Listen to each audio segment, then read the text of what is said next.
All right, good morning, everybody. Welcome to another AMA.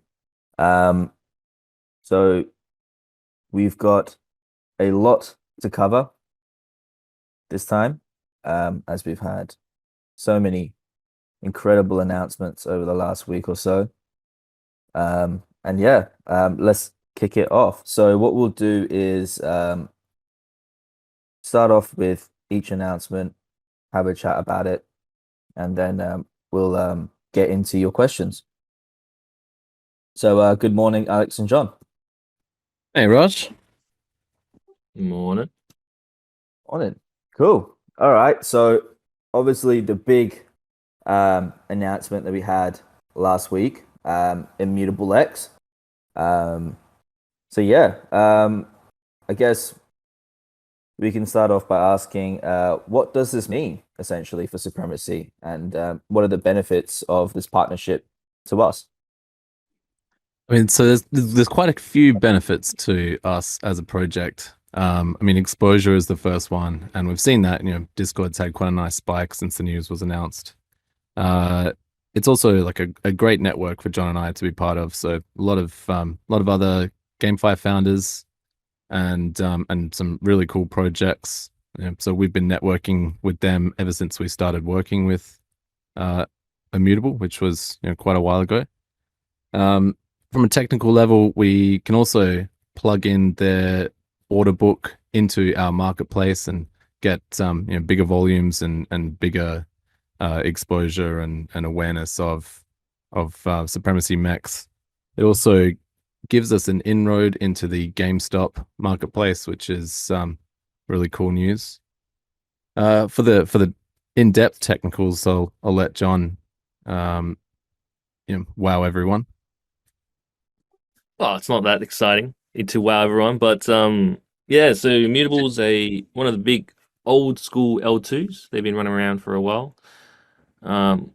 Before pre-Supremacy, I've already been looking into the stuff that they've been building. So they use something called L2s, rollups, zero knowledge rollups, powered by Starkware. And the good thing about Starkware is it basically aggregates transactions off chain and generates proofs and chucks them on chain. What it means for the users is lower gas fees, but it's more about the developer experience. So what we find is a lot of GameFi projects, they like jumping on these kind of L2 rollups because it means it's a simpler developer experience for us. We could build games, time into blockchain stuff without messing around with node RPCs, syncing up nodes, blockchains, missed blocks, paying for subscriptions, all that kind of stuff. So we basically hook into an abstraction on top of L1, and it means we can build our games against a common protocol that's actually reliable. And it also means we can interoperate with other games as well. So I guess end of the day, we got faster transactions, cheaper transactions, shared space with other games, and also what comes with a typical partnership, which is basically the marketing support by Immutable, and as an industry relation, developing industry relations as well with those guys and whoever they're connected with as well. So I guess we're just part of one big happy family, and all the good things that come with working together with others.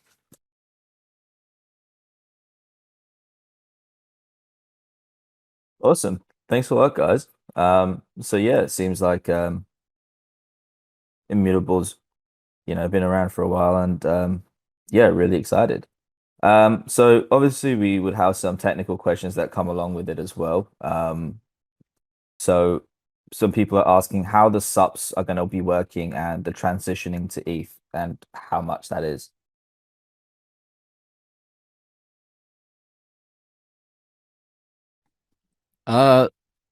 So I mean, there is the roadmap to Ethereum, which gives a pretty solid rundown of each step. To put it simply, there'll be the subs token will be on Ethereum, and we will turn off withdrawals to BSC, and you'll essentially use XIN as a bridge. And yeah, it's really as simple as that. And then, you know, from a like where you'll actually buy subs, well, obviously there's DEX on Ethereum, and we'll announce you know where that is when the time comes. And we do have I guess you could call it a contract being established right now with an exchange. I can't go into any details other than that, and that will be on Ethereum. And that's one of the reasons why that announcement has been delayed, because you know, the migration to Ethereum has to have happened before we can go live with that. John might have some other stuff he wants to add on to this, but that's like pretty much sums it up. Yeah, I mean, the blog post I wrote pretty much covers most of my thoughts. We picked the two different chains in the beginning because of their respective strengths, just high volumes on each of them based on either NFTs or ERC20s. But I think we've reached a point where a death by 1,000 cuts. Over the months, we've seen you know, actually recently we saw BSC have a bit of a struggle. And our own operations teams dealing with node synchronization on BSC has noticed the you know, nodes fall out of sync a lot of blocks get lost, and all this wacky stuff. So I've always been keen on a more Ethereum centric roadmap, but I think with all the stuff that's happened recently, plus the merge that's happened on Ethereum, there's a strong and compelling story for us to jump over. And the scaling roadmap is looking pretty good as well. So again, with the immutable stuff, the L2 sits on top of the Ethereum L1, so that helps. It means that there's no fragmentation between two chains. You got at the moment we have non-fungibles on one and fungibles on the other. It requires the user onboarding story is pretty tough. So by doing this big migration, so you treat XIN like a colony ship. You know, you jump on there and you'll be fine. It means that everything will be in one place.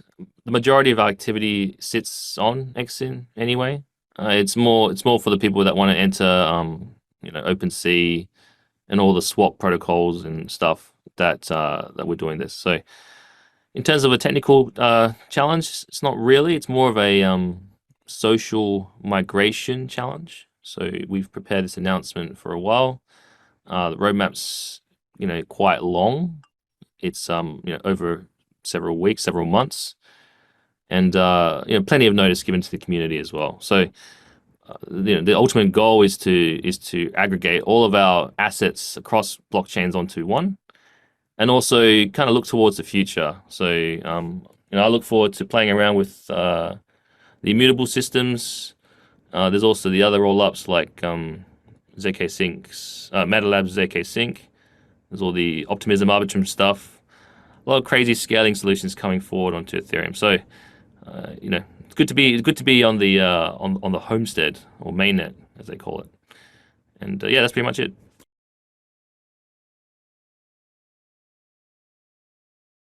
All right, awesome. Thanks. And yeah, just on that as well, you mentioned sort of the marketplace as well. So the other question that people really had is the Supremacy marketplace versus sort of the GameStop marketplace and how that's going to work together. And you know, what's going to happen to OpenSea in that sense.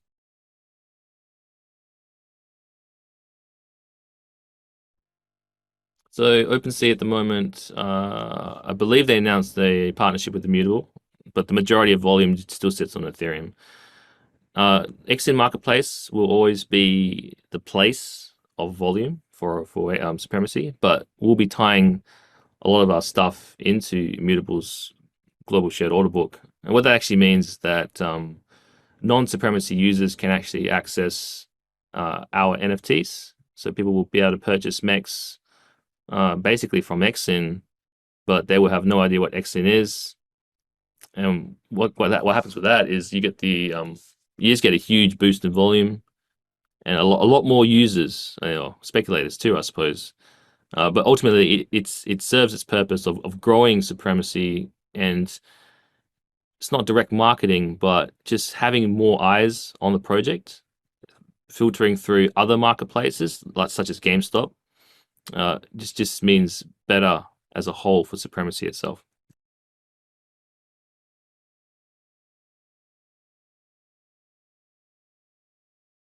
Okay, cool. Thank you. And yeah, as well as sort of the transitioning as well. Will there be any staking programs when SUPs are sort of transitioned to the ETH and IMX? Staking yield farming is an interesting story over in Ethereum world because of they have new primitives like Uniswap 3, which drives LPs via NFTs rather than ERC20s. So today on PancakeSwap, we lock up a BNB and SUPs. You receive an LP token, and you use that to track your yields. With Uniswap 3, you don't get LP tokens. You get one LP NFT per position that you hold. So it is possible to build yield farm incentives against this kind of stuff. It's it's a bit of custom work, but we've got some good programmers here. We'll be fine. But it creates a new way of dealing with new techniques to incentivize LP farmers. So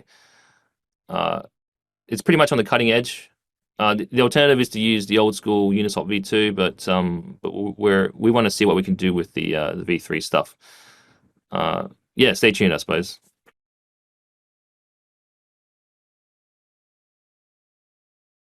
Hey, thank you. So yeah, I guess that's sort of what covers our sort of partnership with Immutable here. So I guess we can sort of move on to another update that everybody is very keen to hear about, and that's Nexus essentially. So I'll be able to have a little bit of an update as to where we are with Nexus.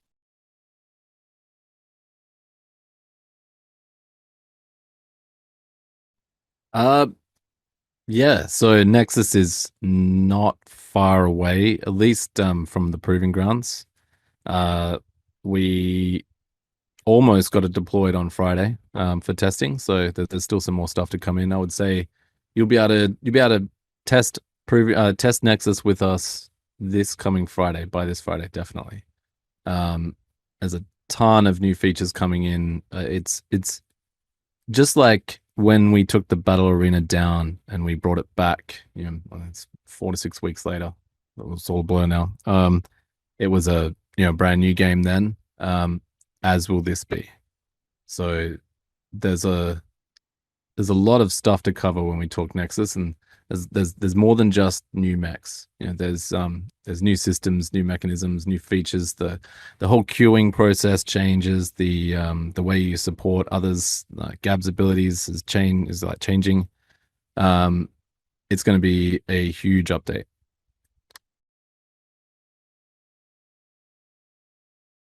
Yeah, sounds so keen for it as well. And sort of like with these new updates and like these new modes and stuff, what sort of things are we expecting to see in the proving grounds first up?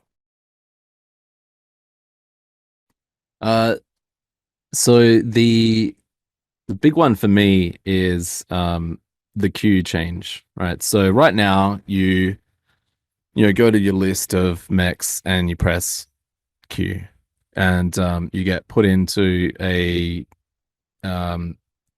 non-transparent queue. Like you have no idea who's next to you, who's behind you, who's what's coming on the other teams. You cannot see this queue. It exists as your number.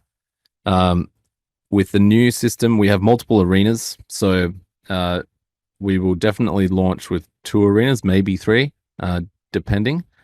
And essentially, how it manages it is you have a central queue where like the games go into, and the games are actually created by lobbies. So rather than just kind of like being inserted into the queue and not having any control of it, this time you can see who's your other teammates, how many mechs have been queued from the other teams. You can see what mechs have been queued from the other teams, and you can strategize against that. So you can't see their loadouts, you can't see what guns they've got attached, but you can see their histories, what what weapons they like to use in general, and you can strategize around that. So you pick your favorite mech for that. You pick your favorite weapon configuration, and you insert them, and you make sure the who you're playing with, you want to play with, and you can chat with them and establish some kind of like actual strategy together about how you're going to take it on. So once your battle lobby is filled up, everyone said, "Yep, ready to fight." That slots into the central queue, and then the central queue distributes battles to the arenas. So it'll move through the queue a lot quicker than what people are used to, and you'll as soon as your battle goes live, that's when your battle arena supporters will opt in, and out of that pool, 5 people will be chosen, and they will actually manage your Gabs abilities, and you'll communicate to them over voice chat. And so you'll request support, and you'll actually have a lot more ability to request from your teammates the kind of help that you need. And it's going to be, there's going to be a lot more communication, and it's not just going to be in the standard chat.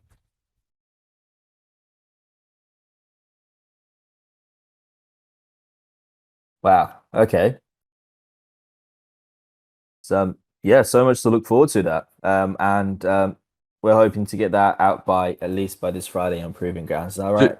To Proving Grounds, that's right. So we're not even going to announce an actual rollout date for production until we deem it perfect. So it'll hit Proving Grounds, and we'll encourage everyone to essentially try and break it, and give us feedback, and once we're happy, then we press the button and it rolls out to production. All right, cool. And in terms of when it goes out into production as well, do we have a specific timeline for that, or are we just sort of I just said gonna no. wait? Look, if it sits in Proving Grounds for a month before we're happy, then it sits in Proving Grounds for a month. We're not going to rush this out. We're going to take our time with it. Great, thank you. So yeah, I guess that's for the Nexus update. That's awesome. And yeah, so you guys were featured in a Cointelegraph article as well. And so congratulations on that. Yeah, that was an interesting one. John and I chatted to a journalist from Cointelegraph, actually a guy from Australia. He was pretty cool. We were under the impression that the article was going to be about interoperability between blockchain games, and there's a little bit of that in the article. It turned out to be about play to earn, and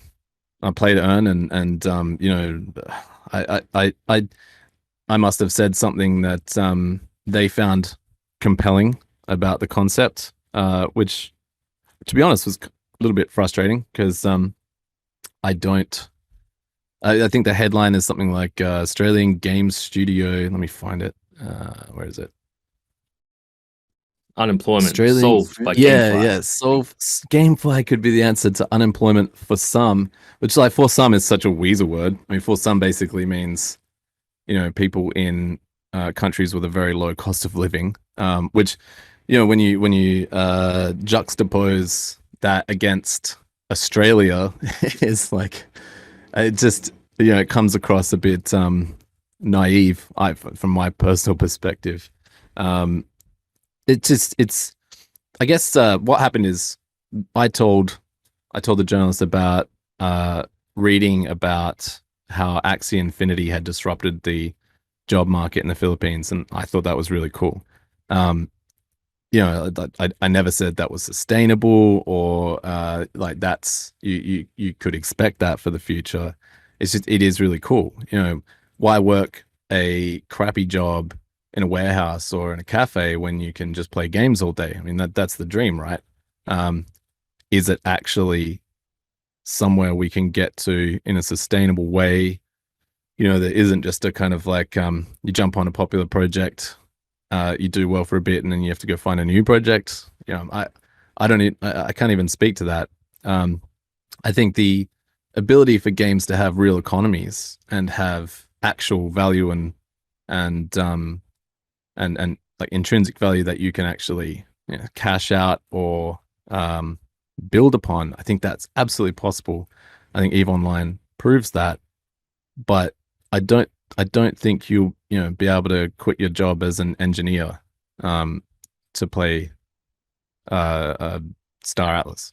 You know, so it was an interesting take for the journalist to push the article that way. I'm not unhappy. It was a well written article, and obviously I said things that, you know, they haven't lied about us. I kind of wish the article was about interoperability between games, because I think it's way cooler.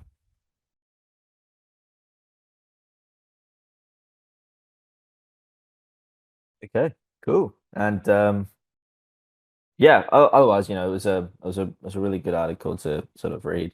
And yeah, cool. Yeah, I mean, he definitely communicated pretty much all the points John and I made in the article. It's just that the headline is obvious play to own clickbait, and you know, I think if the article had been published like February, March this year, it would have gone gangbusters. To publish that kind of perspective during the bear market, when, you know, everyone's kind of struggling just to get by, it's yeah, it's bad timing, but what can you do?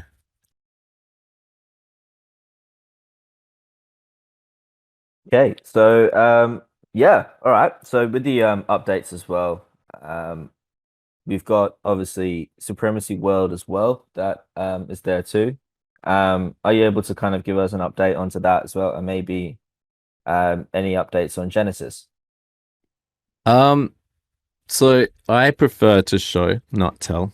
Supremacy World is still not quite ready to show. I can give a brief like wrap up. Supremacy World is essentially an MMO and is the glue, the logistical actual reality between all of the Supremacy games.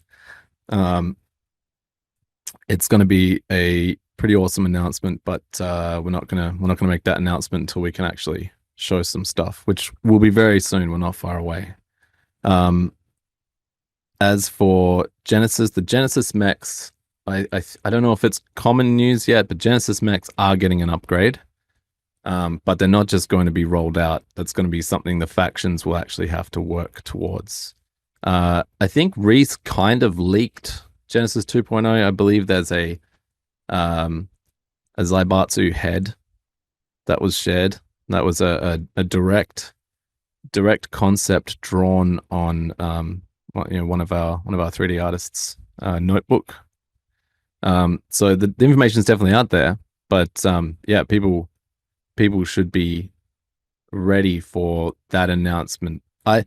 That will likely be announced properly, and the actual the details of how the Genesis 2.0 mechs will be unlocked will be released after we do Nexus, because there's a bit of work there. The models themselves are all done. Fairly short animations are all done. I think we still have to port a lot of the textures over from the original Genesis, but it's not a huge amount of work. So yeah, Genesis 2.0 is a thing, and will definitely be happening post Nexus.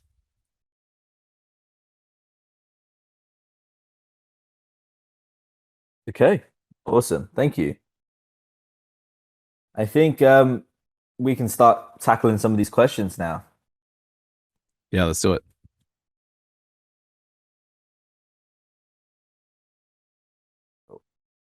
So some of these questions may be a little bit may have already covered, but I'll still ask them. Yeah, I think it's good if we answer them directly. Yeah. I think because a lot of the time I waffle on, and you know, a little piece of information that I snuck in there gets lost that would have answered the question. So happy to repeat myself. All right. Okay, cool. So, are you guys switching from BNB blockchain to Ethereum IMX layer 2? If yes, what happens to my tokens that are on the BNB blockchain? So yes, as for your tokens, you know, you bring them into Xin, you bring them back out onto Ethereum. So you'll keep them. To clarify, it's as simple as that. You go ahead. Oh no, you can. I'm done. Okay. Tokens are not going onto Immutable. They are going onto Ethereum. Immutable will hold NFTs. So the process is basically BNB blockchain to Xin, Xin to Ethereum, and that's where it goes. That's where all the yield farming, all the liquidity stuff will happen. The Immutable side is NFTs only. It's a technical reason because Immutable is currently running Starkware, not Starknet. Starknet is your generalized EVM, which lets us deploy new contracts. However, Immutable L2 doesn't have that yet. So I have it on good authority that it's coming soon. Until then, the end result for our migration is ERC20s, aka SUPs, will be on the Ethereum network, and NFTs will be on the Immutable L2. However, the migration of the NFTs is a parallel piece of work. So the big announcement about BNB to ETH, that's just for SUPs. NFT stuff, stay tuned for more information on that. It'll be mostly transparent because of the amazing developer experience with Immutable. So I think for everyone on Xin and Supremacy, you probably just notice a lot more volume in the marketplace. You probably notice, your mechs being bought and sold a lot quicker. But we'll announce that as it happens. Right. So, next question that we've got here is based on Nexus, and how many Nexus weapons and mech crates are left? So we'll turn the count back on today. John just created the dev task, and yeah, it'll come back on. So you'll see. I don't have the numbers right in front of me, but they'll be public pretty soon.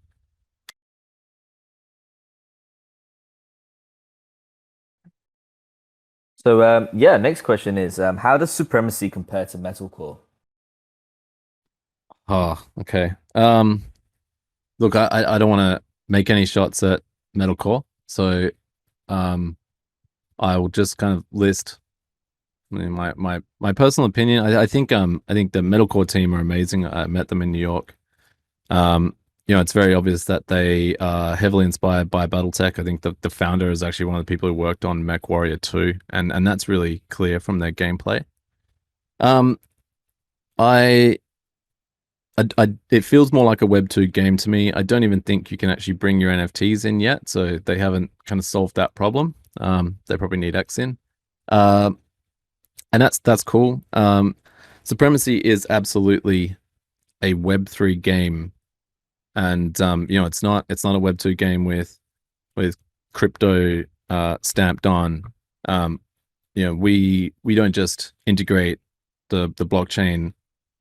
We also kind of design our gameplay and game world around similar ideologies. There's where you kind of have that feeling of people in crypto, the draw towards decentralization and DAOs, governance, kind of libertarian ideals. A lot of that is reflected in our game world in like multiple ways. From a kind of aesthetic and gameplay level, Supremacy mechs are like 5 times the size. So we've gone for stupidly big mechs, and as the kind of more immersive game game interfaces are released, like first-person shooter, you'll really feel that. So I think if you've seen the metalcore previews that like Brycent has put in his Twitter, it's very much kind of like what you're used to in Mech World. You know, I think their mechs can even kind of jump, and they have like a floaty physics on the planet that they're on. That's yeah, we purposely kind of went for that more Japanese thought of a mech, not the style, but the thought of one, you know, where they are like huge. Because to me, the only reason you would even use a mech in battle is that it is enormous and very hard to take down. You know, otherwise it's no better than a F-34 or a tank, right? The other difference from, and this is just my perception, is that metalcore is very much like focused on the standard first person shooter, which, you know, is cool. But we're definitely more focused on like the mech battling, and from different vantage points. A lot of P2E in metalcore, and while I'm sure in future iterations and the different worlds of Supremacy we will have P2E, we're always going to be very focused on PvP. You know, it's closer to like our idea of Supremacy World is closer to EVE Online, where, you know, you'll go on PvE missions, but you're doing it in a PvP world. So you never know who you might run across. You never know who may betray you. You never know who else might be trying to complete the mission that you're on. You know, it's a dangerous world, and you'll need support you can get. The other difference, obviously, is our streaming engine. You know, so everything in Supremacy is live and real time, and you know that kind of is an obvious difference right now, and in the future will be an even more interesting difference. You know, where you'll be able to hook into streams coming from all the different like styles of battle in Supremacy World and the strategy game and the first person shooter. So there's some interesting differences there that will become more obvious, you know, in the next year or so. The other difference from my perspective is I don't feel the economy and open world aspects coming out of their design choices. I'm curious to see more. I don't think we're going to see any of that from them for a while, so that'll be interesting. We've always been focused on that. You know, the economy is actually the core premise behind Supremacy. You know, the mechs are what the economy is built to produce, but the economy is kind of the meta game or even the real game. Anyway, I'll let John give his perspective. Yeah, that's kind of my point too. Metacore is, I'm on the website right now. Super slick, cool, Halo-ish, Titanfall-ish, plus of course Mech Warrior-ish kind of game. But the economy stuff is super important for us. So, you know, Subs token was there right from the beginning, and then it's used to bootstrap value throughout the game. You know, NFTs are your assets, your subs are your currencies, and they're kind of intertwined. And you also got the, you know, on ramp off ramping system to the blockchain. You got yield farming programs as well. You got LPs, swaps, all this stuff. You know, like Alex says, all the stuff that you'd expect in a Web3 game. To lose that means less at stake, to be honest. What we have, I love what we have in Supremacy because it's like real value shifting around, you know, driven by the game. It gives us more room to build things out around it. So, you know, things like the marketplace, things like LP farms and stuff, things like victory rewards, Gab's abilities, costs, storefronts. We can actually build what we determine to be the metaverse, which is the multi game abstraction layer on top of an actual functioning economy. I think that's what separates us. I haven't seen many games execute it well. So if you just ignore the similar themes between ourselves and metalcore, I just think there's a much higher focus on tokenomics and functioning economies, which is not just currencies, but also the concept of imports and exports, assets and currencies, and then like currently simple financial protocols as well. And that's the main difference I see.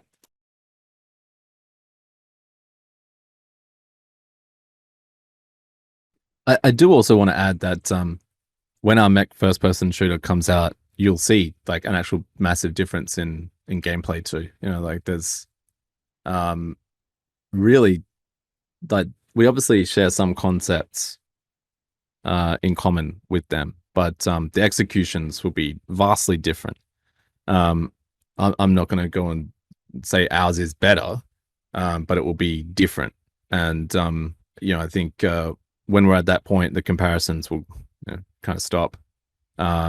Apart from the fact that it's another mech game, but there's a ton of mech games right now, and I just think that's a good sign. And mechs are back in fashion, and I'm pretty happy about that.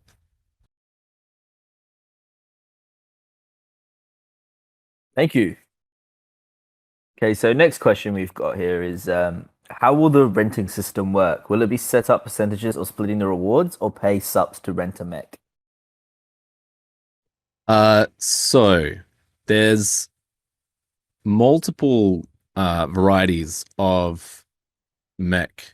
I don't want to say rental because rental is one of the stars. It's like mech lending, mech sharing. What's coming in Nexus is a mech pool in your faction. So if people have been paying attention to my Twitter, I leaked a design of our mech staking portal. And essentially you'll stake your mech to your faction, should essentially share it. It's like locked in its configuration. So you assemble the weapons and items, and you stake it, which means it goes into the mech pool. Now, members of your faction who pay for a faction pass, which it won't be super expensive, it'll be purchased in subs. They'll have access to the mech pool. Now, all revenue from the faction passes essentially goes back into the mech pool. So if you have 10 mechs in there, then each one of those mechs that are active in the pool will take a share of the revenue. You'll also increase the amount of revenue you have by your mechs being battled. So you want to make sure that the mechs you put in there are attractive, that people want to actually use them, which means good weapon configuration, good items, good stats, this kind of thing. That's the first one. So that's coming with Nexus, like I said. There is also a direct rental market where this is not coming in Nexus, by the way. This will be after it. Direct rental market is what you would expect. You essentially pay someone a fee and subs that they set, and you hold the mech and you can do things with it. You can swap its weapons, and it's essentially your property until the contract is over and it returns to the owner. So it's a slightly, it's a more one-to-one relationship with the renter. That's not coming in Nexus and will be later. The next way is pretty much the same as the faction pool system, where a pool of mechs is shared with a group of people, but it will be player syndicates. So you'll create syndicates, which are subsidiaries of the factions, and anyone who is invited to join your syndicate will be able to share their mechs and share others' mechs, and that and you'll essentially manage and pilot those mechs as a collective. So repair costs and things like that will be the responsibility of the syndicate, and rewards will be shared as per the contract, or like as per the kind of governance decisions made by the syndicate, and you'll manage it yourself. So in some ways, you could actually set up a player syndicate, kind of like a private corporation, and essentially hire people into it to control and manage your mechs. Or you could go full communism style, where everyone brings everything in and shares it equally. There's a bunch of different styles that people will be able to use. That's not coming in Nexus either, but it will be introduced not too long after Nexus. As for the rental market, like the 1-for-1, I can't give an ETA on that, and we, in some ways, we'll see how successful the mech pool style is, and it may not end up being a road we go down. But I know there is already a bit of work done on it, so I just can't say at this point in time.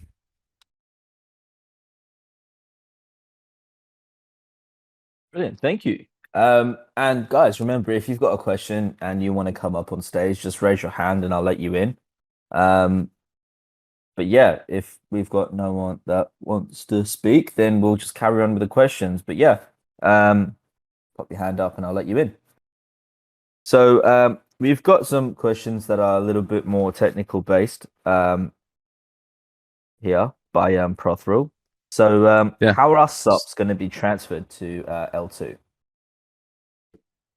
So John already answered this. Yeah, they're not going to IMX, I think, but I think John wants to talk about the potential for L2s later down the track. So Yeah, it's not going to the L2. It'll be going to the L1, so Ethereum only, Ethereum network only. When there's room for generalized L2 EVMs, which I suspect will happen in the next 3 to 6 months, it gives us the ability to bridge subs onto that L2. Which one it will be, unsure at the moment. But the main reason why we're doing this, one of the big reasons why we're doing this ETH migration from Binance chain is because because of these L2s are about to roll out. There's a couple by Polygon, some by Meta Labs, Starkware. There's a big race at the moment, and to maximize our options, subs need to live on Ethereum. That's where they'll be for the next 3 to 6 months, and then we'll start looking to bridge options.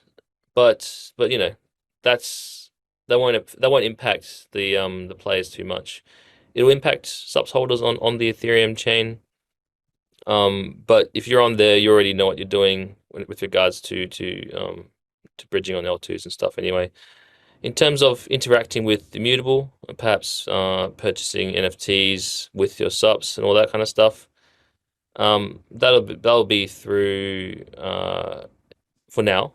After the migration, it'll be through L1 Ethereum subs purchases or through XN subs purchases. The L2 stuff I can't comment much more on at the moment.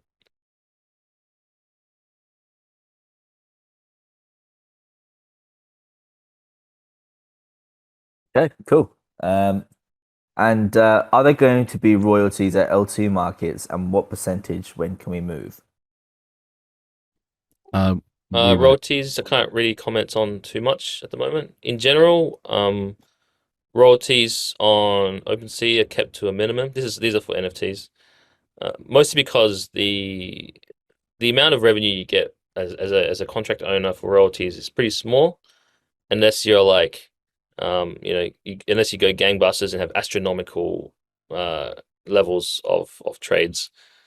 It's not really our business model. Our business model has always been, people wanting to buy the mechs as an asset, not to flip, not to speculate.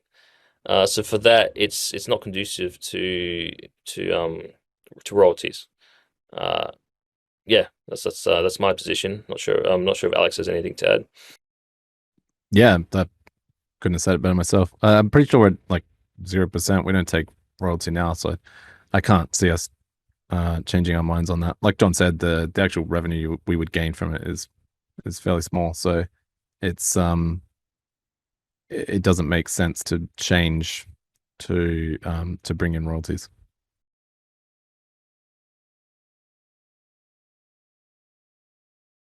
Okay, cool. And are there any campaigns for the move to acquire more players from the Imx system?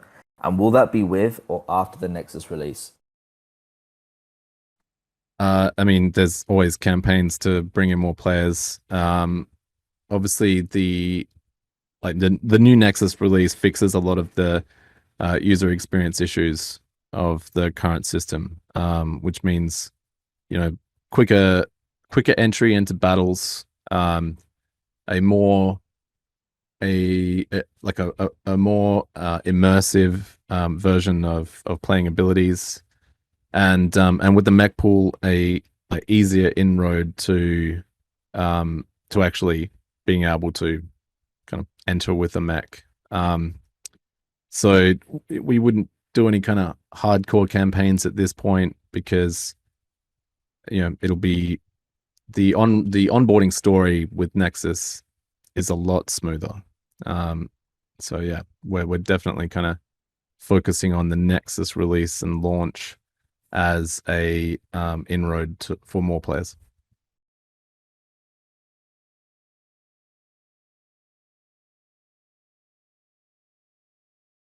Okay, cool. And the last question is that saying, I guess staking will end. Are there any plans for another staking system? Yes. Focus right now is also this is the last month of the yield farming on Binance Chain. I think there's about 2 or 3 weeks remaining. Because of the migration, yield incentives will be brought over to Ethereum.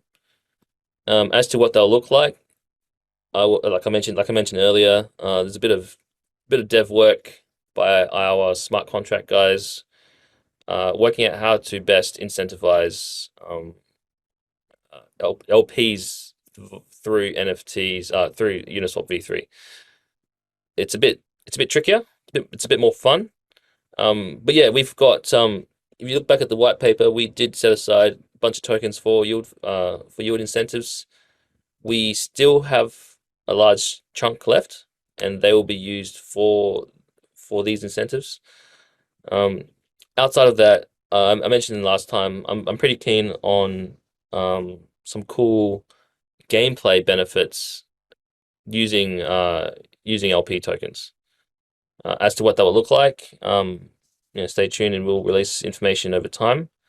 But it's generally better to incentivize locked capital with more than just tokens, but with things like tokens plus gameplay benefits. It creates a bit more. It makes the economy a bit more dynamic. It creates an extra design surface for players to mess around with the meta and stuff. It creates opportunities for like a richer marketplace with a rarer currency, that is the LP token, and kind of stuff like that. So there was, during the bull market, there was a big thing called DeFi 2.0. I think the Olympus project kind of spearheaded that. Lots of cool new primitives were made, so we'll be doing a few experiments over the next few months once the migration's finished. But yeah, definitely new yield farming incentives will be coming up. It's something that's dear to my heart. I'm a big degen farmer myself, so I'm pretty excited about what we'll be doing.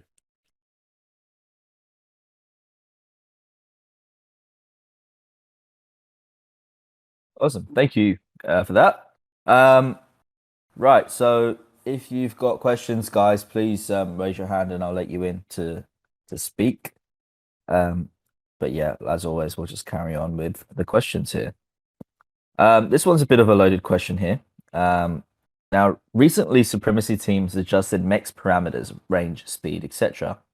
Can it be assumed that these aren't baked into NFTs, thus are changeable at the game level, which is centralized? Does that mean Supremacy team is technically capable of making certain single NFTs or classes of NFTs worthless with a few clicks?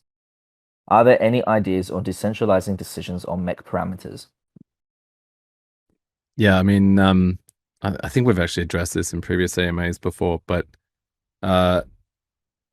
we always retain the right to buff or nerf stats because we have to make sure we have a balanced game that is fun, and it's very, I think it's basically impossible to have static stats, and if we did have static stats, what would end up happening is that we would have to adjust how they're interpreted in the game. So the actual stats figures wouldn't be dependable.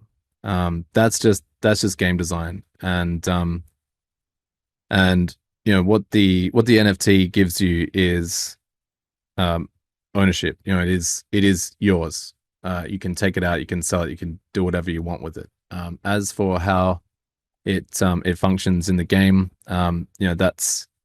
that's something we reserve the right to play with. Now, obviously, we're not going to make the things we sell worthless, because that is not a good business model, and doesn't engender confidence and customer loyalty, if you will, in our player base. So there's obviously an element of trust with us as a team and game designers.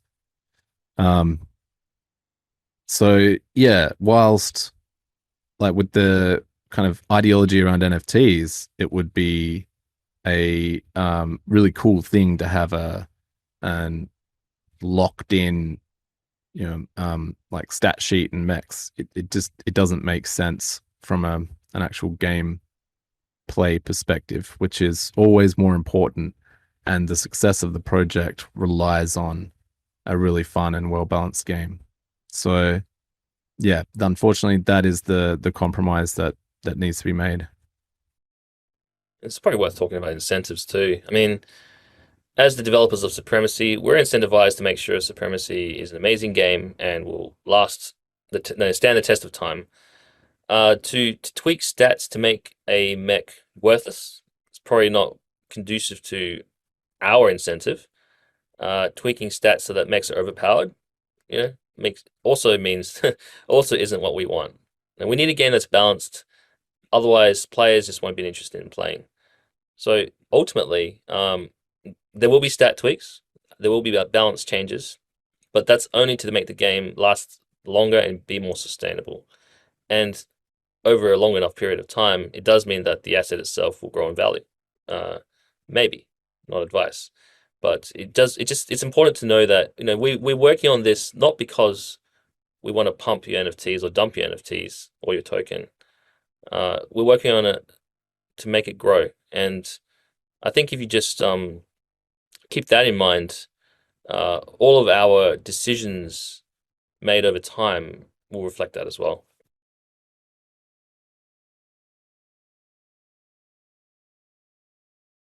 Okay, thank you. Right, so BT40 is asking, what will story mode be about?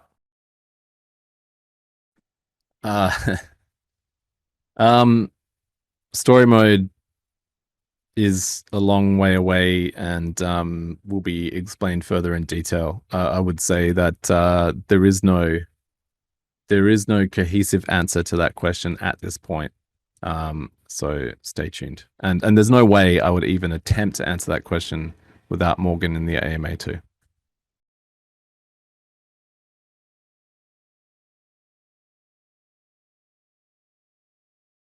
Okay. And then follow-up question here is, when will we be able to dequeue our mechs? So, like I explained in the Nexus release, it won't even become a problem very soon. So, yeah, right now, there won't be any changes made to the queue, mainly because it's being replaced. So, wasting any kind of time altering it now would be time down the drain. It won't even be a question you'll need to ask once Nexus is out.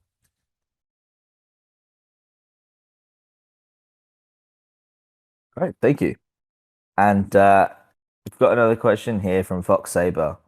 Will new mechs always be introduced in waves such as Genesis and Nexus? Can you share any details about how future mech models might be released? I'm wondering whether new blueprints will be reintroduced into the game for us to build rather than full mech chassis arriving in crates. That's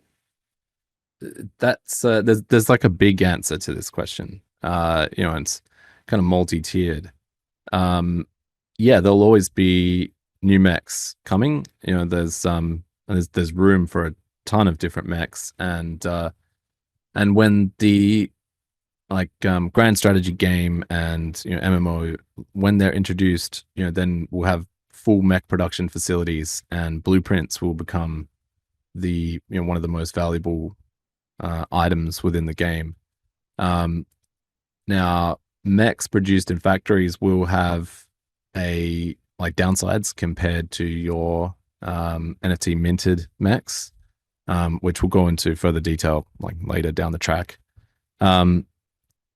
There'll be, so to put it into perspective, our art pipeline and gameplay pipeline is pretty mature now, and we can pump out assets as quickly as we want, and this allows us to really add a lot of variability within the Supremacy world. I don't foresee us doing a big Genesis or Nexus style release for quite a while. It's more likely to see kind of limited in-game drops on a kind of mech by mech basis or skin by skin basis. That's and Nexus and Genesis, will always have a special part in the game and in the game's lore. As more of the other manufacturers come online, you'll see some interesting stuff, and there'll be some manufacturers that are purely weapons only or mechs only, so that'll be quite interesting. So I guess the short answer is I very much doubt we'll do a loot box style release again for a while, until our player base can support it and it makes sense to. I think we'll just see kind of limited release of single items and interesting things introduced into the world and the economy, as on a kind of case by case basis. Yeah, and also on the topic of crafting, you can imagine it less like the Insta recipe type crafting and more like rate based crafting. I say this because I've lost a lot of sleep in the past few nights playing these kind of games. And Alex and myself both love automation games. Check out Factorio, Satisfactory, Dyson Sphere Program. Although if you value your time and you don't have much of it, don't check it out. Don't play away. it. Don't play it. Just look at trailers. Yeah. So check out how they work and see that's kind of the inspiration for what we see to be the manufacturing piece of the game. Only because I love those games and they're a brilliant piece of art. And combining that with blueprint models, combining that the automation systems with again what I said before, the LP tokens as a special commodity, and then introducing territories, regions, all this kind of stuff will be super interesting to see how it plays out. But that's kind of how I imagine it.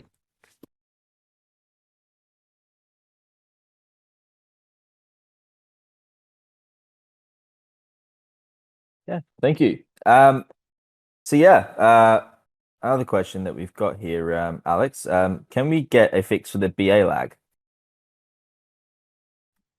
People are working on it. There's a couple of things that'll be coming in fairly soon. I can't put a timeline on it because there's a bit of in-depth diagnosis needed to be done. But we have identified where the problem is, and like I said, there'll be some work done on it. I know some of the actual. So I think there's a couple problems. One of the big ones that people have noticed is Kazuya City is definitely laggier than other maps, and we have identified the problem with that, and that'll be worked on. That's a longer fix though, so we may actually bench that map for a little while.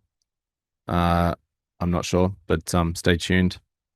The as for like the mini map lag, we've identified where that's happening. We just need to figure out why. So, like I said, there's a team on it, and we'll see some improvements. But when the fixes will actually be deployed, I can't say just yet. But it's coming. Obviously, by the time Nexus rolls out, I am pretty confident we won't have that kind of lag. Now, that's not a promise that there won't be lag, because this is the internet, and it's a network game, and lag is inevitable. But lag from a server level rather than individual level, we're working on fixing that up.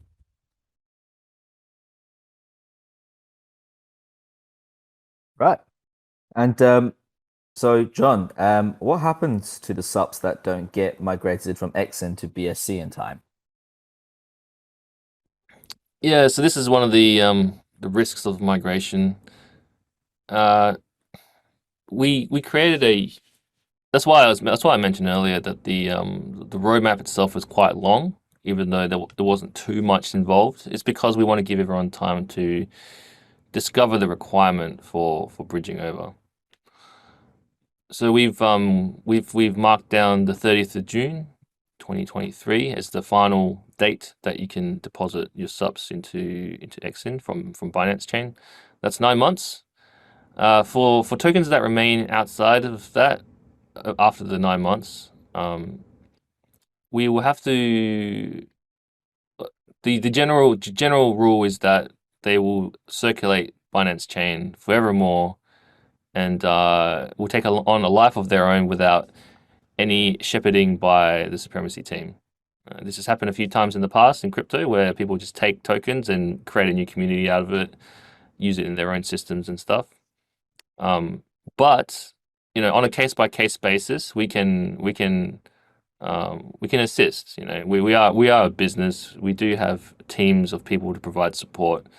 So I imagine if some ultra whale was in prison for 10 months, and then they suddenly realize that the huge amount of subs are suddenly worth so much money, and they want to bring it over, but they were kind of busy for the past 10 months. We can help them out. It'll probably involve some sort of proof of burn or locking tokens. Then we mint on the other side, but it hasn't happened yet. We'll cross that bridge when it comes. But I'm fairly certain the 9 months is already pretty good.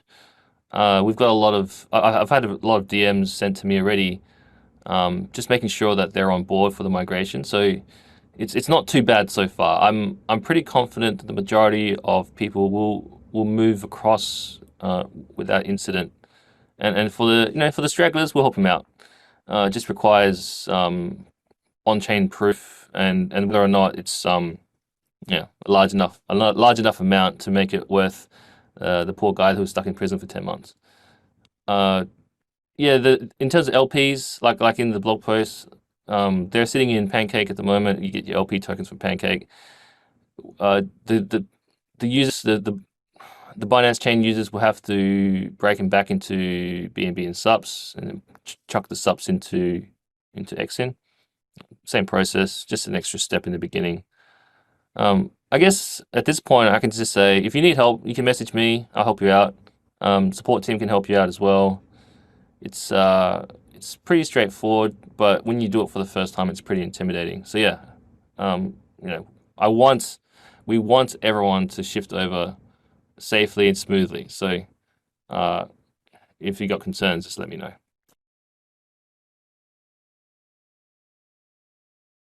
Yeah, so there was sort of a follow-up question on in terms of that as well, and it was the issues with BSC being legitimate reason for leaving. The fact that there's been an epidemic of high-profile hacks this year. BSC proved itself in the sense that it was caught moderately quickly shut down, and there's a mechanism for insurance of users' assets. There's arguably a when and not if component with respect to security on the innovation side. It's intriguing to hear things like we're going custom and rolling out our own and bleeding edge.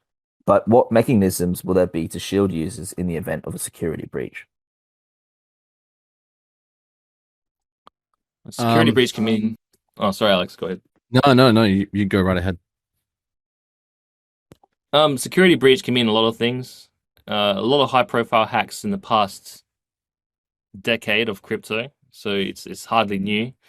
I guess the real problem is that real money is at stake, right? So with the Binance chain hack, we've had that was a bridge. Signature generation was not suitably checked. It's a pretty scary thought to. I think it was half a billion dollars or something insane. Luna Terra as well. That was not a hack, but a more of a social engineering liquidity attack. You had the Ronin chain as well. One of the big problems is that bridges are the huge danger. The Binance chain hack was via a bridge. Ronin is a bridge. Polygon bridge as well. It's because you have a centralized system where you can focus all your attacks, and you have one central point that tries to regulate the value between two chains. Now, what we're doing at the moment with Supremacy and XN is kind of a bridge, but it's like a single chain bridge. You go in and out. All I can say is that I've had a lot of experience in the crypto space, in writing smart contracts, in cryptography as well, and we do what we can to the best of our knowledge, to the best of our ability, to protect value. At the same time, since Supremacy sits with us, the business and the system itself, we have the ability to mitigate any kind of issues that might arise through aggressive monitoring, backup snapshots, strong community, and the fact that we have a system it's been running hasn't been running for super long. So I think we launched back in Feb, so it's like 9 months now. And the attack vectors technically are very well secured. The next level of attack is usually social.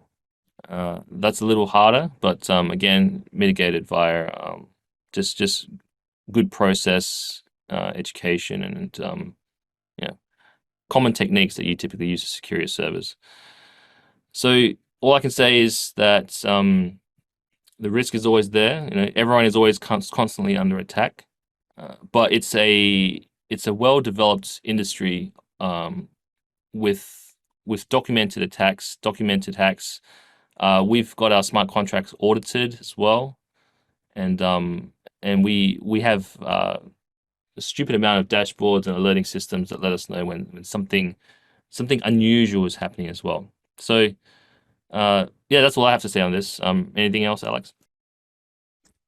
Yeah, I mean, it's one of those things, right? Like there is definitely an element of inevitability to being attacked. Whether they can actually take proper advantage of it comes down to, like John said, processes and systems.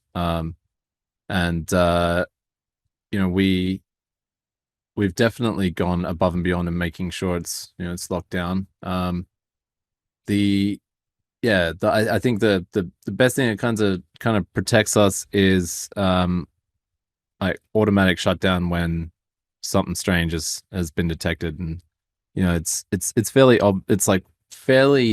obvious for pattern recognition to detect weird stuff happening. And you know,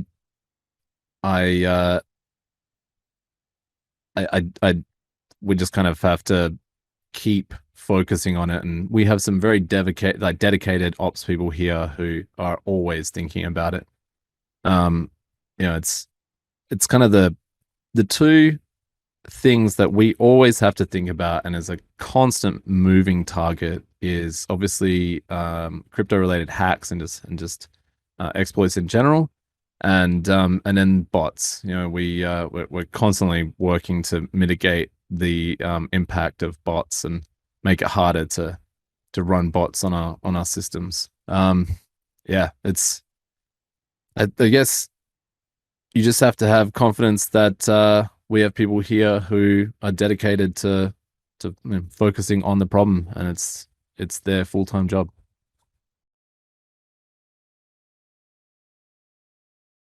Cryptid just says more thinking along the lines of what would happen in the event Imx gets exploited.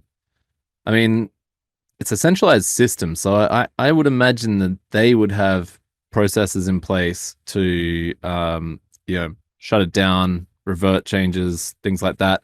And ultimately, NFTs are a lot easier to kind of protect asset holders. You know, so for instance, in the unlikely scenario of everyone whose mech is on IMX, yes, their mech stolen, we can, you know, hypothetically, like, blacklist all those NFTs and you know, potentially mint new ones for those players, and, you know, a like for like replacement, potentially, hypothetically. I'm not saying this is exactly what we do, but it's something we can do.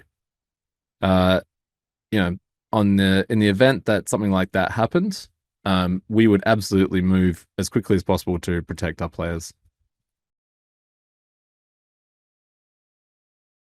And the point about monitoring in place, we absolutely have monitoring in place. And when large transactions are being taken out of player accounts, that's something we're made aware of right away. I mean, you know, there's several reasons for that. One, you know, if it is a hack, we want to be on top of it, and that's pretty easy to tell as well, because, you know, suddenly you've got a new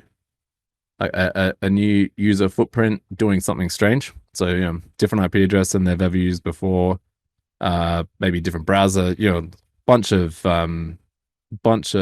variables that we monitor for. And you know, just from our own kind of operational situational awareness, just watching the movements of tokens is something where you know, we do just by default.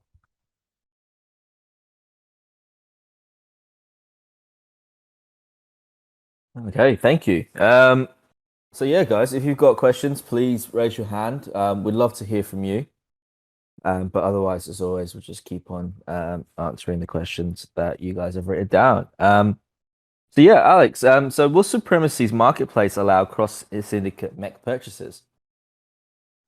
I don't want to answer this without giving too much away. There's going to be some interesting world economy within the Supremacy law and Supremacy systems changes that will be coming soon that will answer this question. I will say that yes, there will be cross-faction marketplaces, but it won't just be as simple as going into the market and buying stuff. There'll be it'd be more like, you know, if you want to go buy some stuff from a marketplace in China, you know, you have to go to some effort, right? Similar to that. There'll be some reasons for why it's possible, and there'll be some hoops you have to jump through that will you know, basically create some interesting meta gameplay. I'll just leave it at that.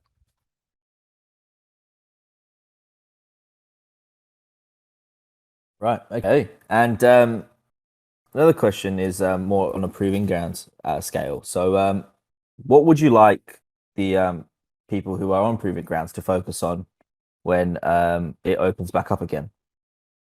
Just play it. and try and break it. And if there's anything that's confusing or you're not a fan of, let us know in feedback. This is the time to raise your concerns or suggest alterations. Where the whole reason for Proving Grounds is to battle harden the battle arena and get some input on new features before it actually impacts the supremacy economy.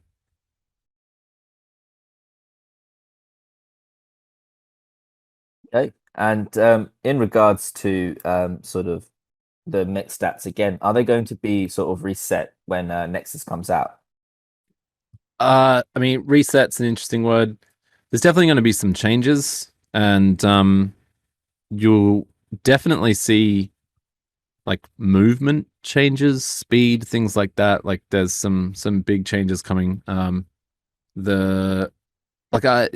If you watch the battle arena right now, you may notice that mechs they don't really move like 8-story buildings that a mechs would move. This is fixed in Nexus, and you won't see any kind of model sliding around anymore. The animations are much more grounded, and that includes Genesis. Like Genesis, you definitely notice an improvement there.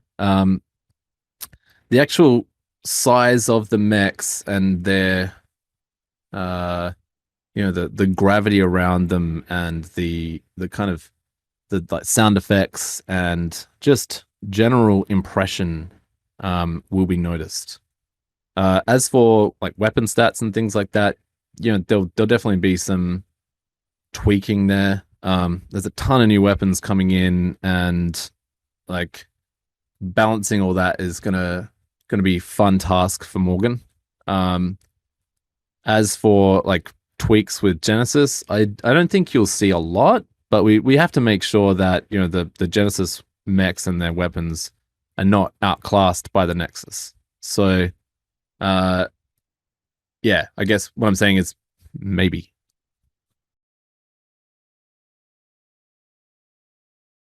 Right. And cool. So John, is there going to be any kind of repair minimum wage when it comes to the stake mech repairs? Repair minimum wage. Oh man, this is an unexpected question. Sounds very communism to me. Yeah, not quite the world of supremacy. I think the whole point of this is that we drive the price of repairs are driven by the mech owners, right? They create the mech jobs, and whatever the mech owners earn or lose will determine how much you make from repairs. So on a grand economic sense, it actually you create more interesting behavior by tweaking mech owner rewards, punishments, and incentives. To what end, I can't say. I think for the repair stuff, if you create if the game itself is interesting and exciting and fun enough that players want to get back in, that will drive up the base level of repair rewards. And I'd rather go that way. I mean, minimum wages are cool. Busting unemployment is cool, but I think it'll all happen a lot more organically as the player base grows and as the market starts to pick up again as well. So to that answer, probably no. But I'd rather it be a more emergent, organic way of increasing the minimum wage of repairs, rather than some super government, aka us, just slapping a minimum on it. It's not quite what I want. Plus, if there was a base minimum, and the mech owners didn't hand like the money has the subs have to come from the owners, you see, and if it's not good for them, they just won't do it. So we have to make sure we keep all stakeholders of this little economy happy, so that when new players come in, it'll keep functioning as well.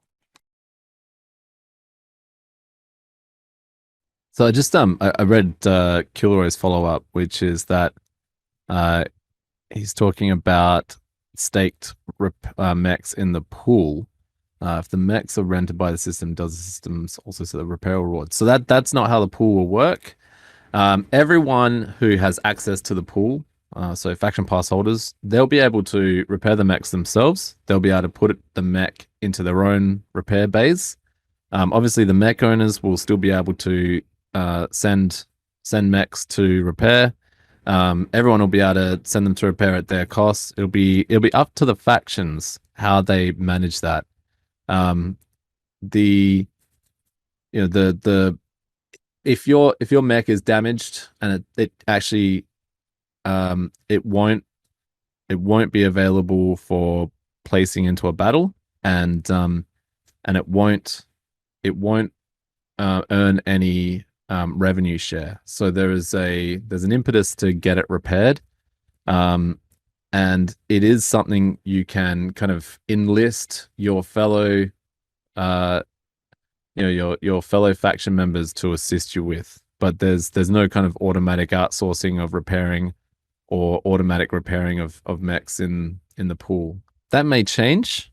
We may find that there's not enough pressure for the mechs to be repaired, and it's too much of a drain on the owners.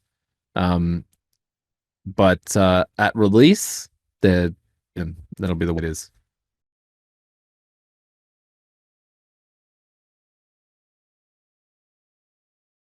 Okay, cool. Thank you.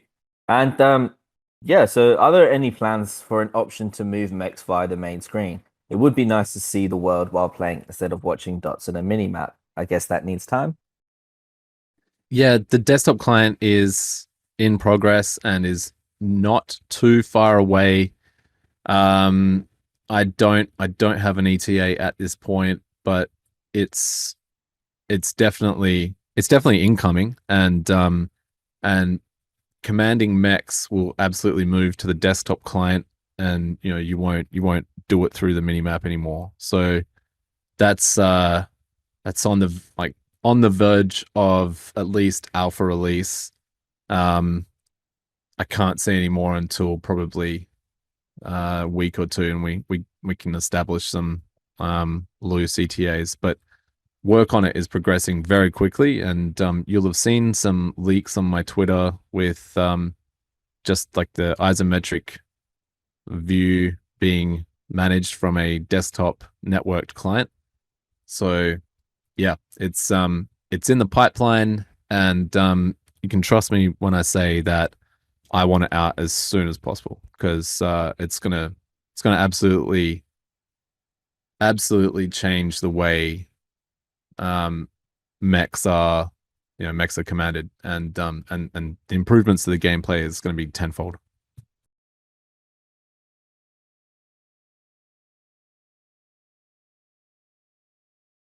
Okay, cool. Thank you.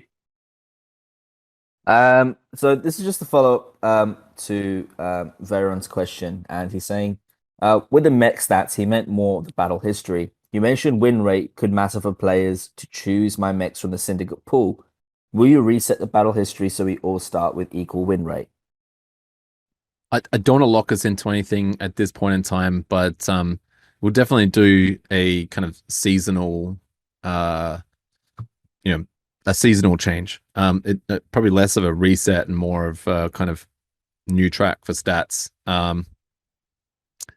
I guess as Nexus gets closer to production release from Proving Grounds, we'll announce exactly what we're going to do. But there'll definitely be, like the battle number will kind of reset like it did last time, and the stats will kind of reflect that. Oh, we're obviously not going to remove the stats, because I think it's important that that you can see that Genesis mech has been in the battle a lot. But obviously the win rate from a pre-composable Supremacy World is not that interesting. That's closer to just the luck and the skill of the pilot. So will definitely differentiate between the stats, if not, kind of archive old stats. I don't want to commit to anything, and I want to do it in a way that still respects the history of the battle arena. Okay, so yeah, just sort of on that as well. Will there be a seasonal change or reset, just like in the Proving Grounds, but now in the actual game, and the player on top of the leaderboards will be rewarded just like before? Yeah, like I said, that answers that question. Was the end of that question about awards in Proving Grounds, rewards in Proving Grounds, or? I know that was a different. That was asking if Okay, the play on reset's top going to be of like Proving Grounds. yeah. So the player on top of the leaderboards will be rewarded just like before. I don't really have any answers around that question in particular. I think the the giant competition we did in Proving Grounds last time, I don't see us doing that this time. I think the Nexus release itself will be enough of a draw card for people to check it out, and that's all we really need. Maybe if we can't get many people in there, then we'll incentivize it in some way. I think the way we did it last time was a bit ham-fisted, and I think drew the wrong people. So I guess I'll throw it back to the community, and I'll say, how should we incentivize people to come in and play in the Proving Grounds? Let's give us some ideas. Drop them into Big Brain Ideas or into the forum. And if I think one's a winner, then we'll use it, and we'll give that person a Nexus loot box.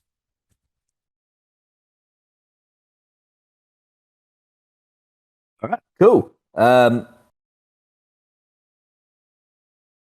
So yeah, are there any sort of updates on the Battle Pass? So we won't have a battle pass, but we will have a faction pass. The reason it's different is because it functions differently from what players are used to with the idea of a battle pass. So the faction pass gives you access to and I want to make it very clear that when I say what it gives you access to, this is like some of this stuff may not be out with Nexus, and there'll be future changes, blah blah blah blah blah. But the faction pass will give holders access to the faction mech pool, so they can easily queue up mechs and jump into the battle. It'll give them access to like VIP features of faction holders. I'm not going to go into that list, and that'll be definitely a like stuff we roll out over time. It will create a like tighter knit network of faction members. So it's essentially another onboarding system to kind of guide players into immersing themselves within their faction and the politics of their faction. So that's some kind of interest around it, and Morgan has some great ideas kind of around all of this concept. It's not a battle pass, and I don't think we'll see what people think of as a battle pass until like first person shooter comes out, which is probably like start of next year. But faction pass is similar in some ways, and there will be the same kind of bonuses. Like faction passes will receive faction pass specific skins, and there'll be little things like that. But the main thing it gives you is access to that mech pool, which for new players coming in means they can experience the whole game and help other members of their faction without a large investment or or too much kind of too many barriers to get to that point.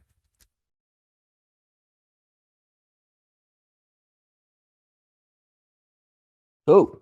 So yeah, I think this is a question that has been asked a couple of times. Will there be an upcoming discount on mystery boxings? No. It's priced by sups and it's pretty damn cheap right now anyway. So there's no way we're going to reduce that price further. And I don't want Nexus crates to sell out anytime soon. You know, I want new players to be able to come in without having to figure out the secondary market. You know, the Nexus crate gives them that. You know, it feels more like you're jumping into the game rather than you're trying to figure out whether this purchase on the secondary market is worth it or not. It's not a set in stone. We will definitely not do any discounts, but I absolutely have no plans to. And I guess we'd much prefer that there's crates available for quite some time. The point is not to sell out at this stage.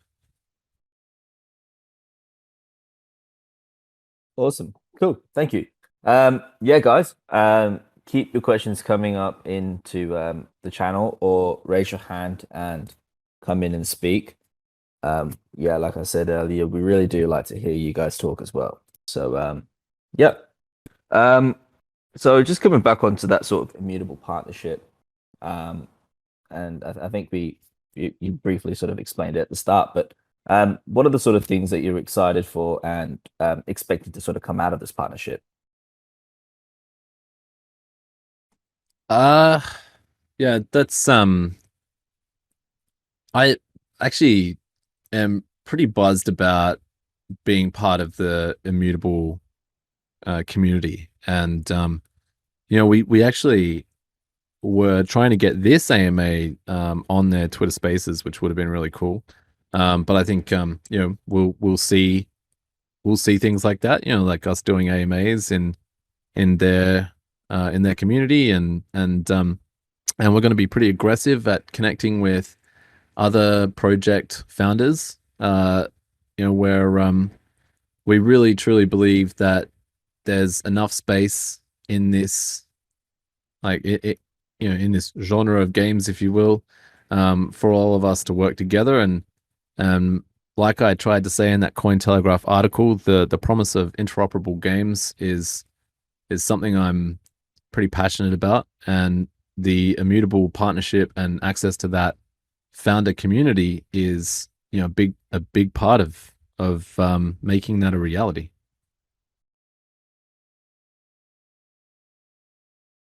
Okay, great. And so we've got a question here from Fox Saber. So yeah, I've noticed the integration of the BA global chat in its own special Discord channel. Will we see more of these integrations in the future? John? Yeah, so that's been in floating ticket for a while, so I'm really glad to see that be deployed. I wanted to see more things like we slowly introduce perhaps two-way communication, bot commands, statistics, reports on faction win rates and stuff, current battle information, who's playing, an at message for factions when their queues are low, and stuff like that. The BA chat bridge was like the first step towards that.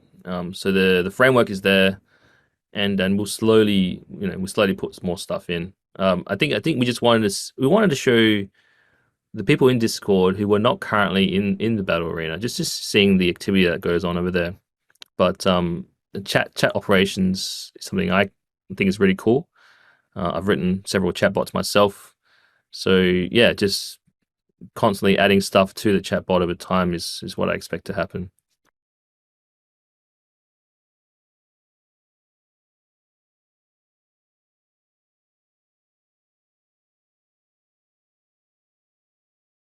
Okay, cool. Thank you. So we've got a sort of a question that we. Oh no, Steve's answered it. Okay, cool. So Rackham here, he's got incentives for the Battleground. So a lot of players are fence sitting until Nexus. Wait, I do want to actually talk to the Delta crates. Okay. we get asked this every AMA. So I guess for some transparency, the tools to kind of transfer this around have only just been kind of finalized and battle tested and are in the hands of Steve. So yes, Delta people will get their crates and mechs and what have you. And I guess just in the Delta chat, if you've not received yours yet, just tag Steve, Kyle, myself. Someone will sort you out. We can't just like automatically distribute it, unfortunately. So just ping one of the team and yeah, like I said, you get sorted out. So I'm sorry to those who have waited this long. But your wait will be over soon.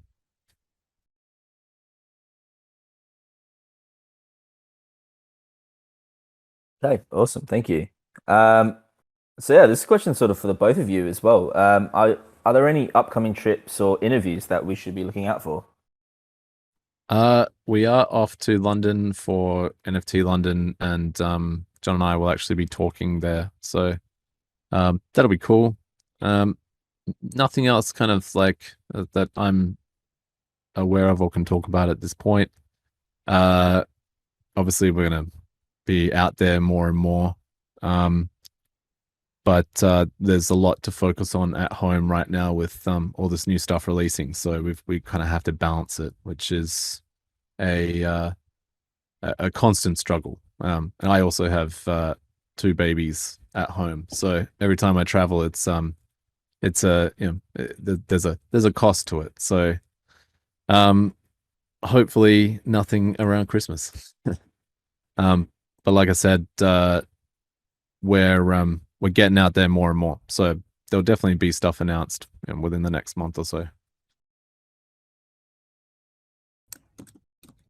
That's awesome. Hey Kyle, how you doing? Hello. I'm doing well. Just been listening on the sidelines. So, So the question for me on Token 2049. Yeah, so welcome back, Kyle. How was it? How was Singapore? Singapore was nice. It was super busy with a number of big conferences going on, as well as the Formula One later in the week.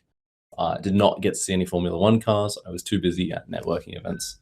So we flew over on a Sunday, and then Sunday night, a couple of delays, got in at like 2 a.m. and then 9 a.m. Monday morning, straight into it with the Asian Metaverse Festival.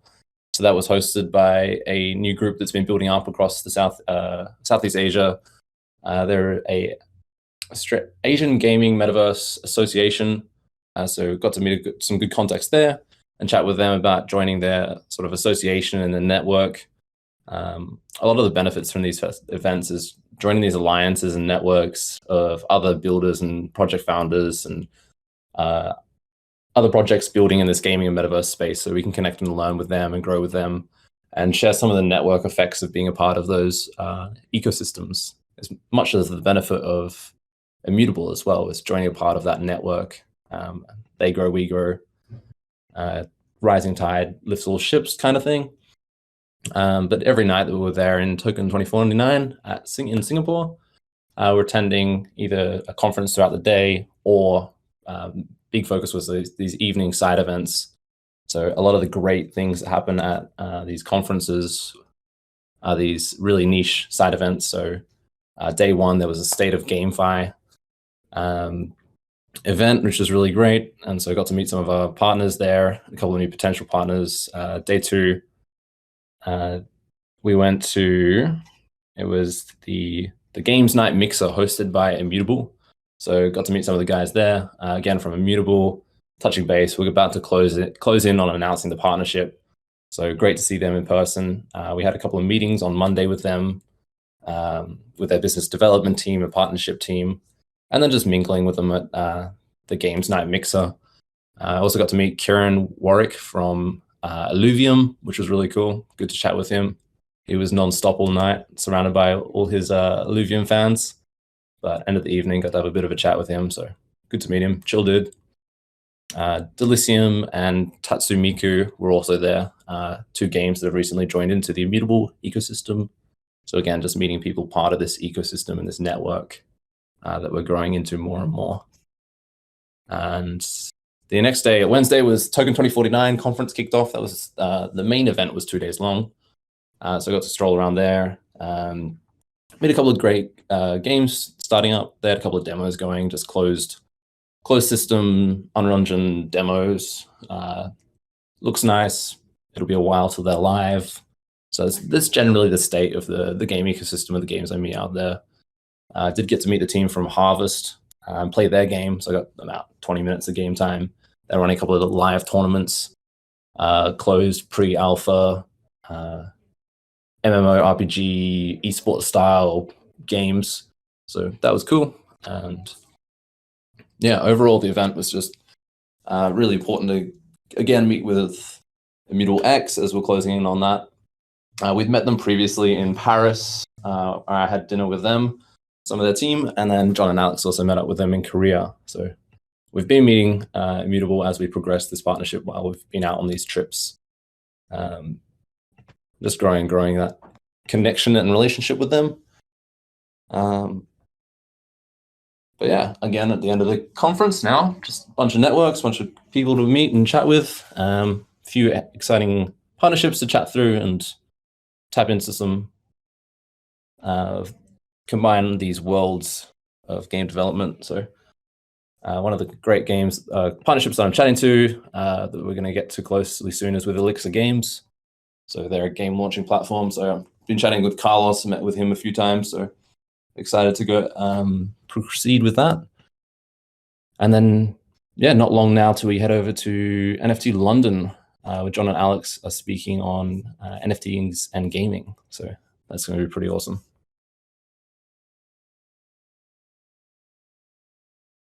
Sounds great. Sounds like you had a really good time there. And yeah, like what would the sort of like the side events like as well? That I know you mentioned you went to the Immutable one there. Did you go to any of the other ones? A couple of nice dinners, which were good. A bit more of the exclusive stopovers, having some dinner events.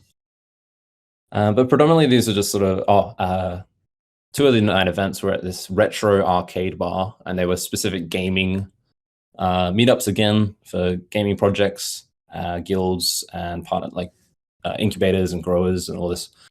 And it was at this retro bar. So the bar was a retro arcade, and so all across the wall there was 3 stories and 3 stories of arcade games. So a few shooters, Street Fighters, Pac-Mans and the like, and pinball machines, hunter shooters, sort of guns around the place like that. So it was a perfect setting for this like gaming GameFi meetup. Those were really good.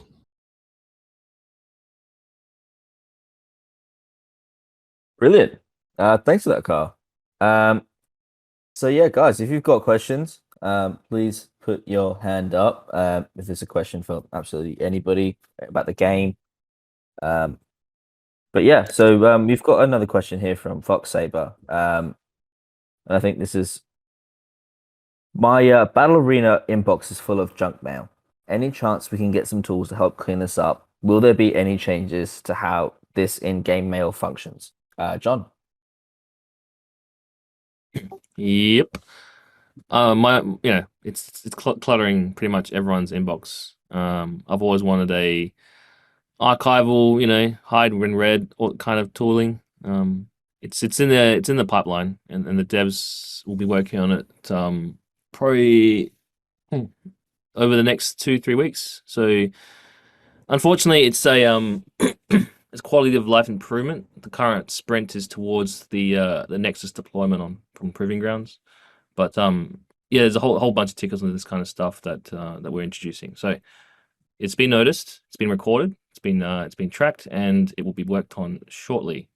In terms of when it comes out, it's a smaller feature. So one day it will just pop up, and then you'll be pleasantly surprised. But yeah, just we threw it up there basically because we needed a notification, email, messaging system. Over time, it'll be at parity with what you typically expect from a messaging system, I suppose. And we'd be able to introduce some new things, group discussions, sending messages and all that kind of stuff, and we can integrate assets, currencies into the system as well. So treat it like a messaging system at its first stage. All the features that you'd expect will come over time. Yeah, I mean, we actually already have like player to player messaging, like with a little editor and everything. It's actually already built. We're not ready to actually introduce it yet because it'll need some systems around it to make sure it's not abused. The battle arena like notifications of your mechs have entered, your mechs have won, all this kind of stuff. That's going to be moved somewhere else anyway. Because it is a bit noisy and it doesn't provide a huge amount of value at this point in time. So yeah, like John said, we're aware of it. It's coming. It's not super high on the priority list, but it is definitely something that will be changed, upgraded, improved. So yeah, just be patient.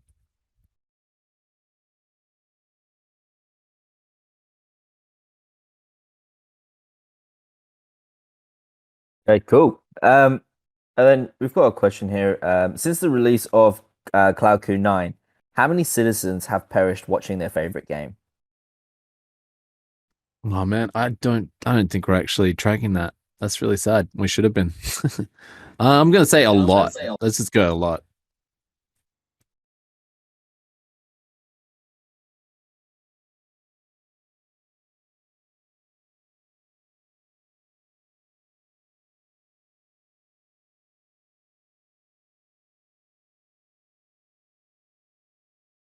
I guess Okay, cool. human lives are just not as important as mech lives. So there you go. Mech lives matter. Yeah, all right, cool. So guys, if you've got more questions, please put them into the live AMA chat. Otherwise, raise your hand and speak. But yeah, Alex and John, are there any more updates that we haven't covered yet? What's the plans for the next 3-4 months? So obviously Nexus Proving Grounds. Proving Grounds should be live by the end of this week, or even before. If that changes, I'll let everyone know in announcements. Ton of new features around Nexus that are not just on the mechs themselves. The desktop client is being aggressively worked on, and I'm pretty keen to provide more updates for that when they come. It is a huge focus for us, and like the direction of the battle arena changes when that happens, and I think everyone's pretty impatient to see that, and I agree. Yeah, I guess the focus for us, like John said, and like we keep reiterating, is our focus right now is on Nexus, getting it out in a way that is very well tested and provides the best player experience we can promise. I encourage everyone to hit Proving Grounds up when we get there. As for any kind of other announcements or anything, no, I think we've covered it all. Just hang out for Nexus. That's when stuff starts to get really interesting.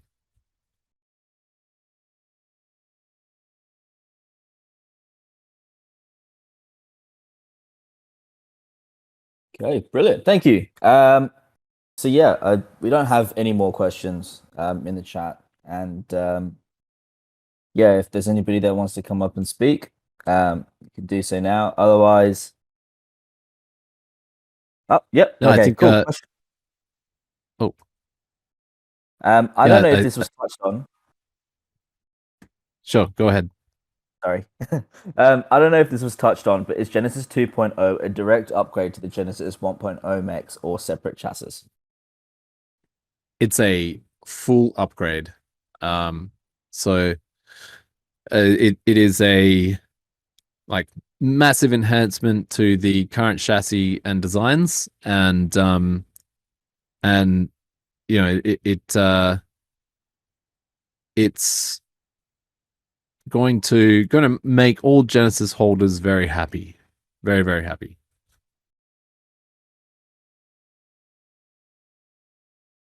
Sweet.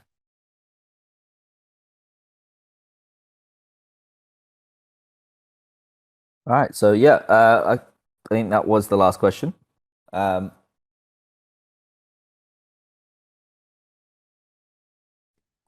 All right. Well, let's Okay. call it there, as it is lunchtime for us in Australia. Yeah, thanks everyone for your awesome questions, and I think we'll do this as soon as Proving Grounds goes live. We'll schedule the next AMA and really focus on answering the questions that are, that people come up with after actually playing with the Nexus systems and mechs, which should be a really fun time. So yeah, thanks everyone for joining us. Thanks for the questions.